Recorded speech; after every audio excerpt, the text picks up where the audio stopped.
हम हमेशा जो मुझसे अलग है उसको मैं यूज करना चाहता हूँ, जिसको तुम टच एंड फील कर सकते हो, दिस इज राखी। तब ऐसे में अगर हम साथ मिलकर काम करेंगे तो हमारे बीच में हमेशा एक टेंशन बनी रहेगी के। स्पिरिचुअल एसोसिएशन का मतलब क्या हुआ? ओके, सो स्पिरिचुअल एसोसिएशन का मतलब है कि जो लाइफ को फिजिकल के बियॉन्ड देखता है, ऐसी association. So associating with somebody जिसके लिए लाइफ का जो जो पर्सपेक्टिव है that is beyond physical, in the sense जो लाइफ को बॉडी के बियॉन्ड देखता है। बॉडी सो के body, beyond? Okay, so body के बियॉन्ड मतलब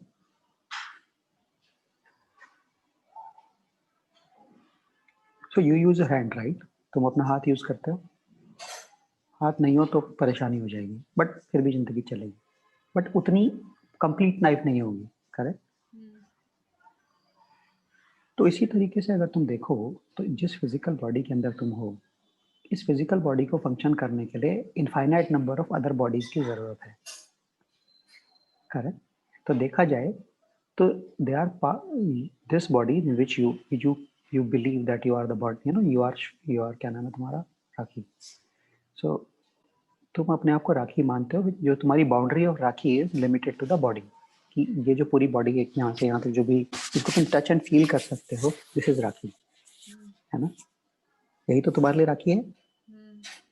लेकिन वास्तव में ये बॉडी है, ये बॉडी किसी भी कीमत पर एग्जिस्ट नहीं कर सकती unless there are infinite other bodies, चाहे वो एक बैक्टीरिया की बॉडी हो, ठीक है, चाहे एक पेड़ की बॉडी हो जिससे फ्रूट मिल रहे हैं तुम्हें, या उस खेत की बॉडी हो जिसके अंदर से तुम्हें अनाज मिल रहा है, ठीक है।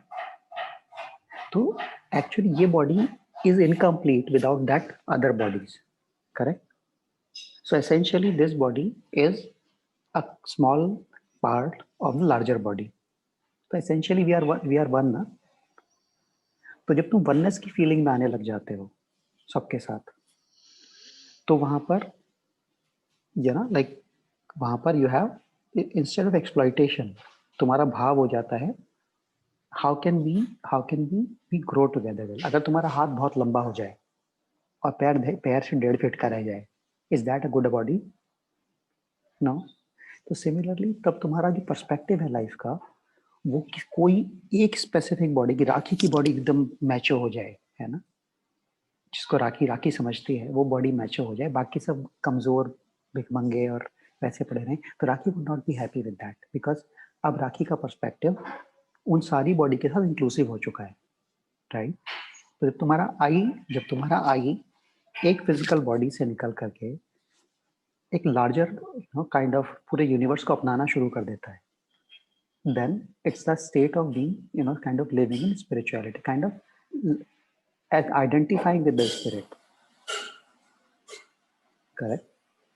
तो जब तक, अगर मान लो राखी का जो पर्सपेक्टिव है लाइफ का वो सिर्फ इस बॉडी तक लिमिटेड है, और राखी जिसके साथ काम करे उसका भी बॉडी तक लिमिटेड है, तो हम हमेशा जो मुझसे अलग है उसको मैं यूज करना चाहता हूँ, ठीक है, और जो मेरा है उसको मैं ग्रो करना चाहता हूँ। फर्क देखो, तुम्हारा हाथ है, तुम उस हाथ को नर्चर करना चाहते हो, तुम्हारे पैर को नर्चर करोगे, तुम उसको एक्सप्लॉइट नहीं करना चाहोगे, करेक्ट? हम्म। तो जब तुम्हारा ये भाव आना शुरू हो जाता है, that is the that is the you know that is the, I would say, living in spirituality. तो जब तक हमारे ये भाव नहीं है खुद के, तब हम, मेरा भी ये भाव, मैं भी अपने आप को लिमिटेड रखता हूँ बॉडी तक, तुम भी लिमिटेड रखते हो। तब ऐसे में अगर हम साथ मिलकर काम करेंगे तो हमारे बीच में हमेशा एक टेंशन बनी रहेगी, बिकॉज मैं फियरफुल बना रहूंगा कि कहीं तुम मुझे एक्सप्लॉइट ना कर लो, और तुम फियरफुल बने रहोगे कि मैं तुम एक्सप्लॉइट, हमारे बीच में कभी ट्रस्ट नहीं आएगा, ठीक है? लेकिन अगर हम दोनों किसी स्पिरिचुअल मास्टर के साथ लगे हों, हमारे बीच में कोई तीसरा भी हो जो डीपली इंटू स्पिरिचुअलिटी हो, जिसका कि इंक्लूसिव पर्सपेक्टिव है, ठीक? तब क्या होगा? तब मेरा एसोसिएशन तुम्हारे साथ ना होकर के उसके साथ है। तब मुझे पता है कि जो कुछ भी होगा वो हम दोनों के लिए, वो उसका पर्सपेक्टिव हम दोनों के लिए के फेवर में ही रहेगा, तो मैं फियरलेस हो जाऊंगा, because then there is somebody who is taking care of both of us and he understand कि ना वो सामने वाला अपनी लिमिट के बाहर निकले और ना मैं निकलूं, ठीक है।